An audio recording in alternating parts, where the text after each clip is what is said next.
Close your eyes for a moment and imagine this. A man lying motionless on a couch, his body calm, his breathing slow, as if he's drifting somewhere between life and dream. Around him, the morning light filters softly through heavy curtains, casting gold and gray across the room. His secretary sits nearby, pen in hand, ready to capture whatever words might come through him. Outside, the waves of Virginia Beach roll quietly against the shore. It is 1934, and something extraordinary is about to happen. That man is Edgar Cayce, often called the Sleeping Prophet, one of the most mysterious figures in American history. People traveled across the country to see him, not because of who he was, but because of what he could do. When Cayce entered his trance-like sleep, his voice would change and he would speak with a calm, steady rhythm, revealing insights about the body, the soul, and even the future. Some of his predictions came true in ways that no one could explain. And on this particular morning, he spoke words so strange, so powerful that they were later hidden away, never officially recorded among his known readings. Gladys Davis, his loyal secretary, was there that day. She'd worked with him for years, documenting hundreds of his sessions, but something about this one felt different. The air in the room was heavy, the silence electric. When Cayce's breathing slowed and that deeper voice emerged, everyone listening could feel the change. "A leader shall rise," he said slowly, "who speaks with thunder and divides the people as a sword through cloth. And yet he shall be divided within." Those words lingered in the stillness like smoke. Gladys hesitated before asking, "When will this happen?" For a long moment there was only silence. Then Cayce spoke again. "Not in your days, nor your children's, but when the great towers have fallen, and the nation fears its own shadow, then shall come the one called the builder of walls." No one in that small room knew what to say. The phrase "builder of walls" meant nothing to them at the time. It was just another riddle among the many that Cayce's visions produced. Yet decades later, those who studied his work would find those words chillingly familiar. Years passed. The world changed. The recordings of Cayce's sessions were preserved, indexed, and studied by generations of researchers. But this strange session about the builder of walls, vanished. It wasn't part of the official transcripts, not even mentioned in his archives. It was as if someone had deliberately removed it. Then, sometime in the early 2000s, a discovery was made in the dusty back rooms of the Association for Research and Enlightenment, the organization founded to preserve Cayce's work. Tucked inside a folder labeled Agricultural Prophecies 1934 was a single yellowed sheet of paper, its edges fragile, the ink faded but still legible. It was written in Gladys Davis's unmistakable handwriting, her looping shorthand symbols identical to those found in all of Cayce's authenticated sessions. But what was on that page wasn't about crops or soil. It was about something much larger. Researchers said it described a period of intense division in America, centered around a charismatic leader whose rise would coincide with deep social unrest. The words felt prophetic, disturbingly precise. "He will not complete the measure of his rule," Cayce had said, "for the land itself shall reject the division, and the people shall hunger for spirit over spectacle." He spoke of a time when truth would be drowned in noise, when greed would disguise itself as strength, and when the nation's heart would grow weary of its own illusions. "The great man shall stumble," Cayce continued, "and the seat shall fall empty, but only for a short time. From the ashes of confusion shall come one unseen, a woman not of the old order, quiet in speech, fierce in heart, and she shall bear the flame of a new reckoning." The meaning of this mysterious woman has been debated ever since. Some believe she represented a literal future leader, perhaps a woman who would emerge to guide the country through its chaos. Others think she symbolized something greater, a rebirth of conscience, a spiritual awakening that would come from within the people themselves. Cayce often spoke in symbols. To him, humanity was one body, and moments of upheaval were like the soul healing from old wounds. "The house shall tremble," he said, "and the banner shall be lifted by hands not yet known." Those words, simple yet profound, hinted at both destruction and rebirth. The prophecy wasn't about punishment, but about transformation. It suggested that the fall of one age would clear the way for another, not through violence, but through awakening. The document eventually disappeared again, as mysteriously as it was found. No official copy remains today. Only fragments, whispered accounts, and faded transcriptions survive among Cayce's followers and scholars. But the message endures, a riddle that feels more relevant now than ever. Cayce's vision went far beyond politics. He described a time when humanity itself would be tested, when everything it relied on for comfort and power would begin to crumble. "The land of liberty shall tremble," he said, "for its people shall see the reflection of their own making. The money shall lose its meaning, the screams shall lose their power, and voices once silenced shall speak again in the streets." He foresaw unrest spreading through cities, a great disillusionment taking hold, and a sense that the old ways no longer worked. "The faith of commerce will fail," he warned, "and in its ashes a different fire, the fire of conscience." Cayce called this dark chapter the Night of Mirrors, a time when every institution, every nation, and every individual would be forced to face themselves without illusion. "Man shall see the truth of himself and tremble," he said, "not because of punishment, but because of recognition." He described a fever within and without lasting 2 years, an age of confusion and fear. And then, almost unbelievably, he seemed to describe something that sounds very much like the modern internet.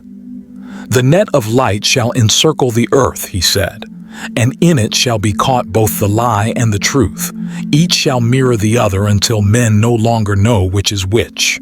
Cayce warned that this global web of light, at first a tool for deception, would eventually become a mirror for awakening. "The light that blinds shall become the light that reveals," he said softly, as if knowing how far into the future his words would travel. Then he turned his vision toward the heart of America itself. He saw the eagle bow its head, not in defeat, but in humility. "The eagle shall remember its purpose," he said, "and from the ashes of pride shall rise compassion." He foresaw an end to the age of greed and division. "Those who once divided the land shall build it again, not for profit, but for promise." When the Night of Mirrors finally ended, Cayce said something miraculous would follow, a dawn of remembrance. Not a return to the past, but the birth of something entirely new. "And when the dawn breaks," he whispered, "it shall not be with the roar of machines, but with the song of men remembering who they are." In his vision, people began to rebuild from the inside out. Small communities emerged where people grew food together, shared water, and cared for one another. Not because they were told to, but because they remembered what it meant to be human. Technology, that net of light, still existed, but it was different. "The current shall serve not the greed of the few," Cayce said, "but the harmony of the many." He saw humanity rediscovering balance, learning once again to use wisdom guided by the heart. "The wisdom of the crowd," he said, "shall be tempered by compassion." And in his final words from that lost reading, Cayce spoke of the greatest change of all, not in government, not in science, but in consciousness itself. "The old dream shall die," he said, "and the new shall be born, not by power, but by awakening." Whether you see his words as prophecy or poetry, one thing remains certain. Cayce was not simply describing a political shift. He was describing a transformation of the human spirit, a time when chaos would force us to remember who we truly are. He seemed to believe that the fall of leaders and systems was only the surface of a much deeper change, one that begins in each of us, in that quiet place where fear gives way to understanding and division gives way to unity. And maybe, just maybe, that's what he was really trying to tell us all along. That every collapse carries the seed of rebirth, and that even in the darkest night, the light of awakening never dies. Out of the ruins of a collapsing world, there rose not a king or conqueror, but a council, a circle of men and women chosen not for bloodline, wealth, or fame, but for the weight of their hearts. They were called the Keepers of the Covenant, guardians of a promise made not to a nation, but to humanity itself. Cayce said they would rise from every land and every faith, emerging like light from the ashes of division. The woman shall lead through compassion, he said, and the man shall follow in service. Many believed he was speaking of a future leader, not a politician, but a soul of rare clarity, someone who would not rule from power but guide through love.